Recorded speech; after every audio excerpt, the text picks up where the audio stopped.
ଆଲୋ ଝୁମୁରି, ଆଜି ପରା ରଜ, ଆସୁନ ଟିକେ ଦୋଳିରେ ଝୁଲିବା।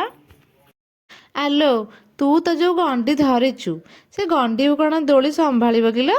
ରଜ ଭଳିଆ ଦିନରେ ତୋତେ ହଟ୍ ପ୍ୟାଣ୍ଟ ପିନ୍ଧିବାକୁ କିଏ କହିଥିଲା ଲୋ? ଆଲୋ ଏଟା ଗାଁ ଲୋ, ଭୁବନେଶ୍ୱର ନୁହଁ।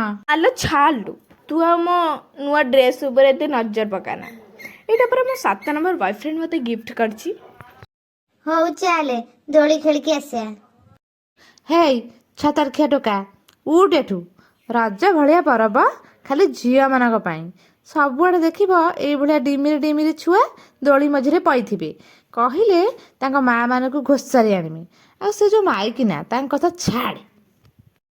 ମୁଁ ଉଠିବିନି। ମୋ ବୋଉକୁ କହିବି ଦିଟା ବୁଢୀ ଛେଳି ମତେ ଦୋଳି ଖେଳେଇ ଦଉନାହାନ୍ତି, ଖାଲି ଘୋଷାରୁଛନ୍ତି।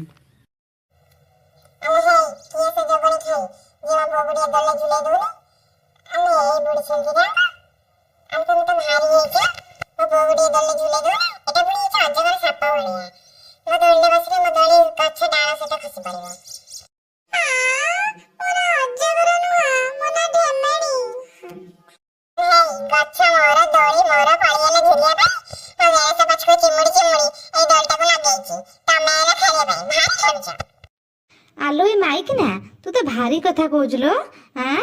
ଗାଁ ମାଇପଙ୍କ ସହ କଳି କଲା ବେଳକୁ ତ କାହିଁ ପାଟି ଏମିତି କୋଦାଳ ଭଳିଆ ଚାଲୁନି।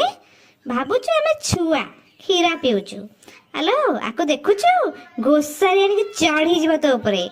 ଆଲୋ ମୋ ବୋଉ ଆମ୍ବ ଦେଇଥିଲା, ଖାଇକି ଟାକୁଆ ପକେଇକି ଗଛ ଉଠିଛି।